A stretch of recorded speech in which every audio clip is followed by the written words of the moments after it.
E chegamos então no momento final da nossa aula, agora que nós já entendemos o sistema, já entendemos algumas variações desse sistema e algumas influências do exercício nesse sistema, nós vamos ver quais são as respostas agudas e crônicas do exercício físico sobre o sistema cardiovascular. Para isso, nós voltamos para o nosso quadro, para que a gente possa finalizar a nossa aula. Nós temos aí, então, as respostas agudas do exercício físico sobre o sistema cardiovascular. Primeiramente, a gente precisa entender o que são respostas agudas.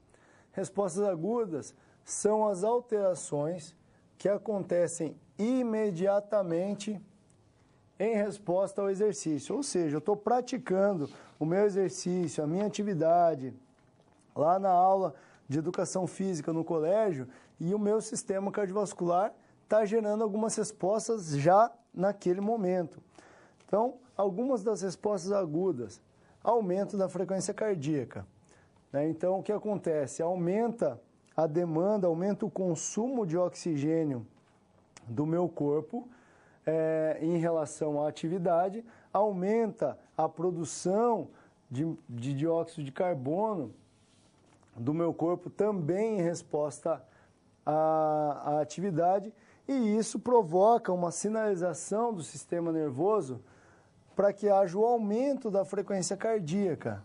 Aumentando a frequência cardíaca, o que acontece com o meu fluxo sanguíneo? Ele é basicamente acelerado, né? A frequência cardíaca, o coração está pulsando mais vezes por minuto, ele está recebendo mais sangue por minuto e também impulsionando mais sangue oxigenado por minuto. Então, uma das questões, uma das respostas agudas do sistema cardiovascular em relação ao exercício é justamente esse, o aumento da frequência cardíaca.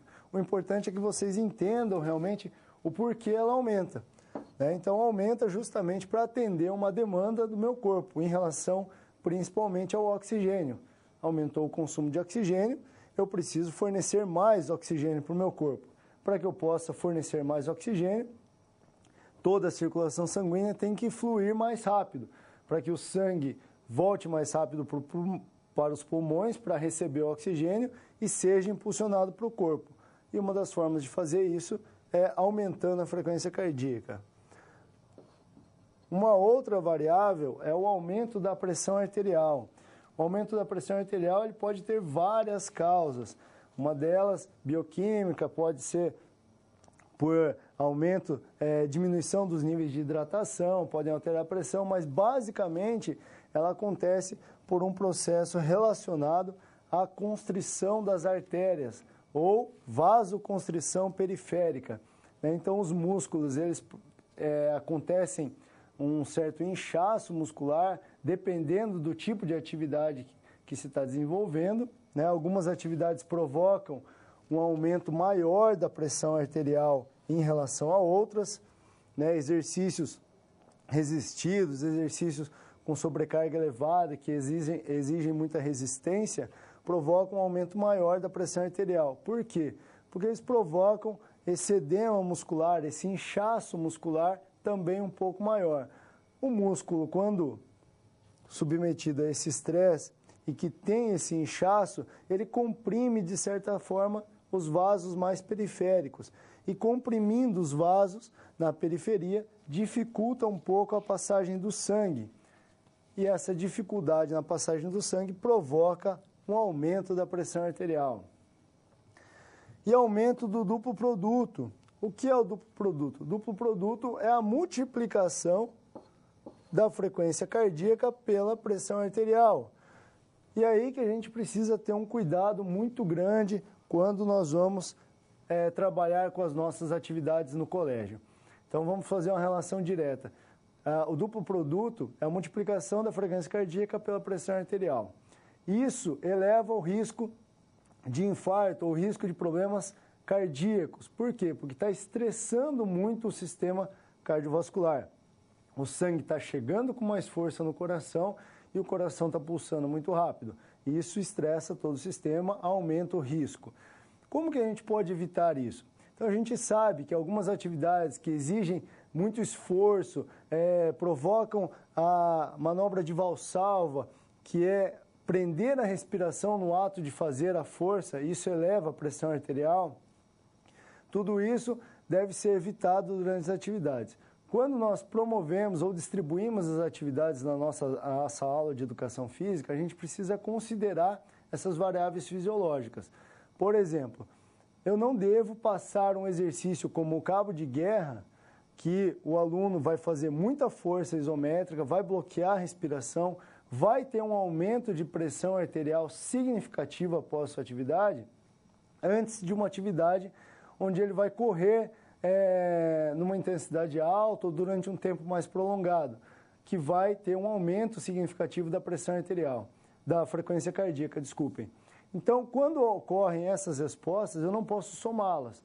O ideal é que ele faça uma atividade que eleva a frequência cardíaca antes, dê uma pausa para que ele faça a atividade que eleva a pressão arterial após.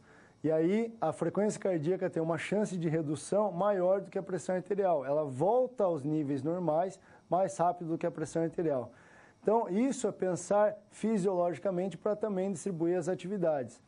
Então, nunca é muito, mas deem a preferência por atividades que elevam a frequência cardíaca primeiro, do que as atividades que elevam a pressão arterial. E aí vocês precisam analisar esse tipo de questão. Então, só evitem o aumento do duplo produto durante as aulas de educação física. Não promovam esforços vigorosos e que elevam a pressão antes de atividades que vão elevar muito a frequência cardíaca, tá certo? Voltamos lá para o nosso quadro, para que a gente possa ver mais algumas respostas. No caso, agora, as respostas crônicas do sistema cardiovascular em relação ao exercício. Então, as respostas crônicas são alterações que acontecem em médio e longo prazo, que podemos chamar de adaptações. Então, as respostas crônicas são as adaptações, aquilo que eu consegui modificar no meu organismo em relação à prática aí do exercício físico. Uma delas é a diminuição da frequência cardíaca de repouso. Quando eu melhoro a eficiência do meu sistema cardiovascular, o meu coração ele precisa pulsar menos vezes para dar conta de toda a circulação sanguínea, para dar conta do envio, do oxigênio para os demais tecidos. Então, quando eu tenho uma diminuição da frequência cardíaca, é porque eu melhorei o meu volume de ejeção, E aí, melhorando o volume de ejeção, eu diminuo a frequência cardíaca e tenho uma condição de poupar aí o meu sistema cardiovascular. Essa é uma das respostas crônicas do exercício. A gente pode ver indivíduos muito bem condicionados que eles, para exercitar ou para fazer uma atividade em determinada intensidade, elevam a frequência cardíaca de uma forma menor quando comparado com indivíduos menos condicionados. Então, você pega lá o seu aluninho, que tem uma boa aptidão cardiovascular, e coloca ele para fazer uma atividade. Coloca um aluno da mesma turma dele, que não tem um condicionamento cardiovascular tão bom, para fazer a mesma atividade na mesma intensidade. Se você for verificar a frequência cardíaca dos dois, ao final da atividade, você vai ver que o indivíduo bem condicionado tem uma frequência cardíaca menor do que o mal condicionado. É justamente por essa alteração. Hipotensão crônica, que é a diminuição da pressão arterial, justamente por causa do aumento do calibre dos vasos sanguíneos que levam o sangue para os demais tecidos. Isso provoca uma diminuição da pressão arterial. O sangue encontra menos dificuldade para passar pelos vasos e chegar até o seu destino. E outra é o aumento do calibre dos vasos sanguíneos, em resposta à maior demanda de fluxo sanguíneo.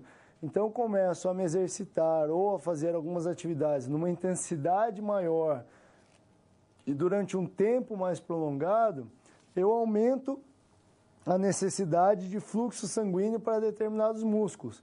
Esse aumento da necessidade de fluxo sanguíneo gera uma adaptação no tecido, gera uma adaptação nas artérias, o aumento do calibre dos vasos, para que mais sangue possa passar da mesma vez. Então, isso é referente às respostas crônicas, algumas das respostas crônicas específicas aí do sistema cardiovascular.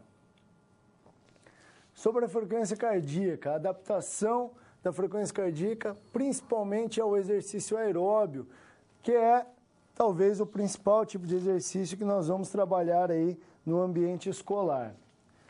Os sedentários, em condições sedentárias, pode acontecer a redução de 1 batimento por minuto por semana durante as primeiras semanas de treinamento. Então, quando vocês encontram lá um indivíduo sedentário é aquele cara como esse daqui da nossa imagem, é aquele cara que não faz uma atividade vigorosa, uma atividade contínua por pelo menos 10 minutos por dia. Então, isso pode ser considerado sedentário. Então, quando vocês encontram um indivíduo nessa condição, e tem muitas crianças que hoje em dia, que frequentam a nossa aula de educação física, que a única atividade física dela é justamente a nossa aula. Lá na casa dela, não brinca mais, é muito videogame, é muito computador, é muito tablet, é muito recurso eletrônico e tira a brincadeira das crianças. E muitas vezes essa criança se encaixa no nível de sedentário. Para ela, pode haver esse benefício, a redução de 1 batimento minuto por semana durante as primeiras semanas de exercício que vocês possam propor aí na aula de educação física. E a diminuição do tempo de recuperação da frequência cardíaca após um exercício. Vocês vão ver que à medida que os seus alunos se condicionam, melhoram seu nível de condicionamento, a sua recuperação também é mais rápida.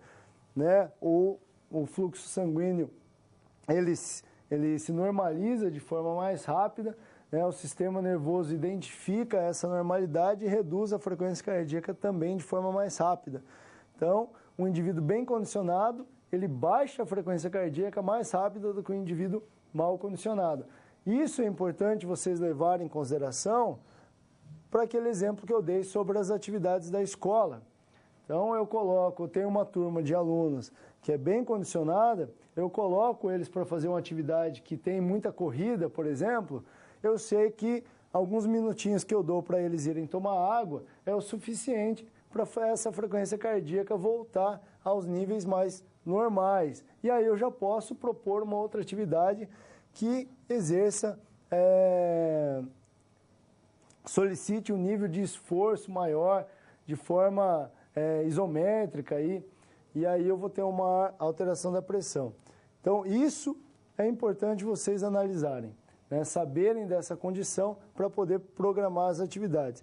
E se eu tenho uma turma que tem uma baixa aptidão, eu preciso dar um tempo maior de recuperação entre uma atividade e outra para que eu não tenha problema.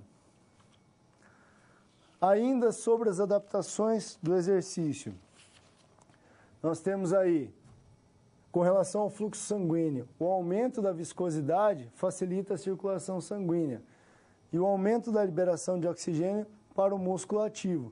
Então, nós temos aqui um vaso normal, com uma permeabilidade normal, e nós temos o aumento aqui do diâmetro do vaso decorrente em resposta ao exercício físico e o aumento da permeabilidade, ou seja, eu consigo transportar e dissipar mais oxigênio para os tecidos. Essa é uma das respostas. Para que a gente possa entender melhor o esquema sobre o volume de ejeção, nós temos o exercício que provoca um aumento do retorno venoso, que é a volta do sangue para o coração para que seja oxigenado, o maior enchimento ventricular durante a diástole, também uma resposta, o maior volume diastólico final, ou seja, mais sangue encheu o meu átrio, uma maior distensão das paredes internas, ou seja, o aumento da cavidade ali do meu coração para receber esse sangue, que leva a uma hipertrofia ventricular. Essa hipertrofia ventricular provoca um aumento da contratilidade, provocando maior volume de ejeção em repouso, o que proporciona a diminuição da minha frequência cardíaca. E para que a gente possa finalizar, os fatores que afetam a resposta ao exercício aeróbio são o nível de condicionamento, como nós mostramos, o gênero, né? Os homens tendem a ter uma capacidade cardiorrespiratória maior do que as mulheres, a idade, o processo de envelhecimento afeta esse sistema, e hereditariedade e fator genético. A gente sabe que indivíduos que têm uma potencialidade genética são mais favorecidos em termos de capacidades físicas. Essa foi a nossa primeira aula, espero ter contribuído com vocês e não esqueçam de utilizar o livro da disciplina para que vocês possam aprofundar um pouco mais esses conteúdos.